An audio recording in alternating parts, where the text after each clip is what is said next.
اگلا سوال یہ ہے کہ محرم الحرام میں اہل تشیع کی جانب سے ماتم، جھولے، تابوت اور اس طرح کے جو افعال کیے جاتے ہیں، کیا یہ شرعی طور پہ درست ہیں؟ کوئی شریعت سے اس کا تعلق نہیں، سب کی سب بدعات ہیں. دین کے اندر ایگزیجریشن کی گئی ہے اور اس سے بھی آگے بڑھ چکے ہیں. اب تو زنجیر زنی اور چھریاں مارنے تک بات آ چکی ہے. حالانکہ مفتی اعظم جو ہیں ایران کے خامنائی صاحب، ان کا فتویٰ ہے کہ یہ حرام ہے چھری مارنا اپنے آپ کو. لیکن آپ کو پتہ ہے انڈیا، پاکستان، بنگلہ دیش میں جو شیعہ ہیں یہ تو شیعہ ہے ہی نہیں ہے، یہ تو ذاکرین کے فالورز ہیں. کوئی علمی شغف ان کا ہے نہیں ہے. انہوں نے رسومات کا نام جو ہے وہ اہل بیت اور مکتب اہل بیت اپنے آپ کو کہہ رہے ہیں. مولانا اسحاق صاحب رحمہ اللہ تعالی، جن کی بڑی ایکسپرٹیز تھی اس فیلڈ میں، انہوں نے باقاعدہ شیعہ کی فقہ کی کتابوں سے بتایا کہ ماتم کرنا حرام ہے. وہ آج کے علماء کی لکھی نہیں، پرانی ہے. یہ بدعات ہیں جو انہوں نے داخل کی ہیں، جیسا کہ کئی بدعات اہل سنت کے ہاں بھی داخل ہو گئی. یکم محرم کا جلوس بھی تو بدعت ہے نا. اگر 10 محرم کا بدعت نکالا ہوا انہوں نے، پروگراموں کے میں خلاف نہیں ہوں، آپ کریں، سارے خلفائے راشدین کے پروگرام کریں، لیکن سڑکیں بلاک کر کے لوگوں کو تکلیف میں ڈالنا، مریض ہاسپٹل تک نہ پہنچ سکیں، بچے سکولوں تک نہ پہنچ سکیں، اور اس طریقے سے یہ معاملات کو کرنا، یہ نہیں ہونا چاہیے. آپ کنٹرول انوائرمنٹ کے اندر کسی گراؤنڈ میں سرمنی کریں، کسی مسجد میں کریں، کسی امام بارگاہ میں کریں، ضرور کریں. لیکن یہ جو باقی جو چیزیں، یہ جھولے اور ذوالجناح کے جلوس نکالنا اور یہ پنجے اور اس کے نیچے سے گزرنا، اور پھر آج کل تو گھوڑوں کو دفنا بھی رہے ہیں، ٹھیک ہے. تو یہ سب کے سب بدعات ہیں دین میں داخل کی ہیں، اور اس کی وجہ سے شیعہ کی ان ایکٹیویٹیز نے یعنی مکتب اہل بیت کو نقصان پہنچایا ہے. بجائے کہ ان کی تعلیمات کو سامنے لایا جاتا، ان لوگوں نے ان معاملات میں ڈالنا شروع کر دیا. ماتم بھی بالکل حرام ہے. میں نے یوٹیوب پہ میرا کلپ آلموسٹ 20 لاکھ کے قریب لوگ دیکھ چکے ہیں. ماتم کے حق میں شیعہ کے 3 دلائل، میں نے اس کا جواب دیا ہے، اور اس میں جو ایک ٹاپ آف دا لسٹ یہ پیش کرتے ہیں، میں حصول برکت کے لیے عرض کر دیتا ہوں. بلکہ وہ میں اگلے دن ایک شیعہ عالم کو دیکھ رہا تھا، تو وہ دنیا ٹی وی پہ ایک پروگرام تھا، اس پہ بیٹھ کے وہ کہہ رہے تھے کہ جی پہلا ماتم تو سیدہ عائشہ نے کیا ہے. ٹھیک ہے جی، نام میں نہیں لیتا، آپ سب کو پتا ہے، کیونکہ نام والی پالیسی اب نہیں ہے. تو اب اس بیچارے کا بھی قصور نہیں ہے، اس نے اپنے بابوں سے ہی سنا ہوا ہے. اس نے مسند احمد خود کھول کے بھی نہیں کبھی دیکھی ہوگی، سنی انہوں نے نہیں کھولی بھی، تو اس بیچارے نے کہاں سے کھولنی ہے، جن کی اپنی کتاب ہے. ہم نے بہت پہلے ریکارڈنگ کرا دی کہ مسند احمد میں آگے الفاظ ہیں، سیدہ عائشہ کہتی ہیں، اتنا حصہ تو بخاری مسلم میں بھی موجود ہے کہ نبی علیہ السلام کی وفات میری گود میں ہوئی.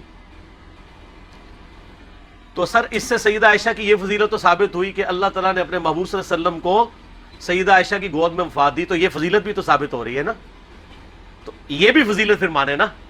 جیسا کہ اہل حدیث جب وہ موضوع پہ مسح، جرابوں کے مسح کی بات شروع کرتے ہیں تو کہتے ہیں وہ تو بخاری مسلم میں پگڑی پہ مسح کی بھی حدیث ہے. تو ہم کہتے ہیں اس سے صرف پگڑی کا مسح نہیں، پگڑی بھی تو ثابت ہو رہی ہے نا. لال رومال لاؤ تو پگڑی پاؤ. تو شیعہ جب کہتے ہیں کہ سیدہ عائشہ کی گود میں نبی علیہ السلام کی وفات ہوئی، تو سیدہ عائشہ کی تو فضیلت ثابت ہو رہی ہے.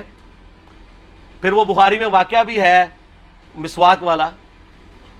تو مسند احمد میں آگے الفاظ ہیں کہ سیدہ عائشہ کہتی ہیں جب نبی علیہ السلام کی وفات ہوئی تو میں نے آپ کا سر تکیے پہ رکھا اور باقی عورتوں کے ساتھ مل کے میں نے اپنے چہرے کو پیٹنا شروع کر دیا.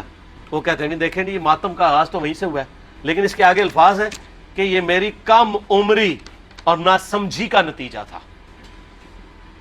تو اگر یہ انہوں نے ثواب سمجھ کے کیا ہوتا تو کہتی کہ یہ میری میچیورٹی اور ثواب کے حصول کا ذریعہ تھا. تو سیدہ عائشہ کا رجوع ثابت ہے.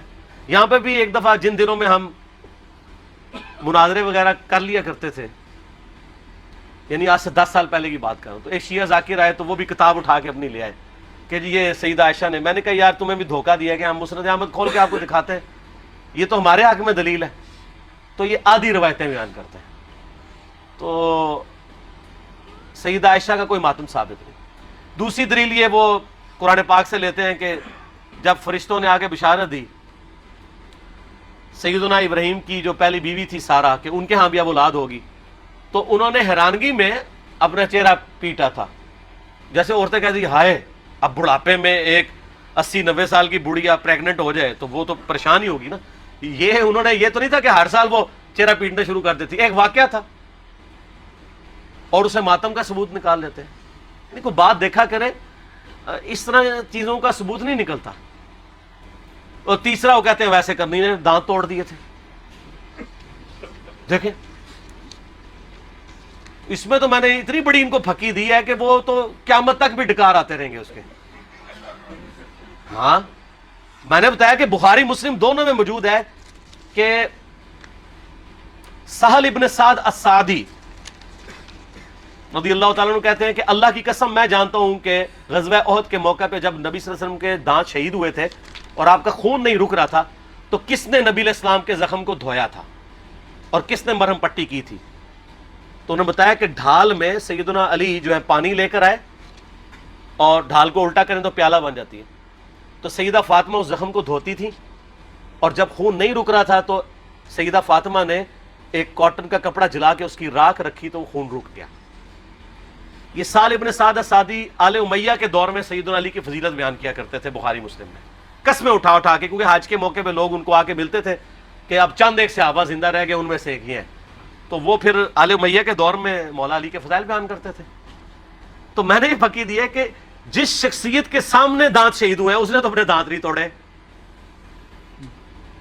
زیادہ افیکٹ تو اس بندے پہ ہو جس نے اپنی آنکھوں کے سامنے مرہم پٹی کی، یعنی سیدنا علی اور سیدہ فاطمہ، انہوں نے دانت توڑے ہیں دونوں نے. کیا تو کیا اویسے کرنی کو آپ ان سے بڑا عاشق رسول کہیں گے؟ تو اپنے ایمان کی فکر کریں. یہ تو ویسے کرنی اس تصور سے خود بھی کانپ اٹھیں گے.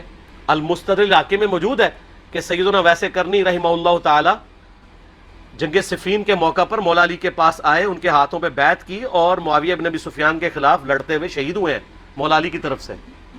یہ المستدرک الحاکم میں موجود ہے. تو جو شخص خود علی کا مرید ہے اس کو آپ جو ہے وہ علی سے بڑا عاشق رسول ثابت کریں گے؟ جعلی واقعات ہے.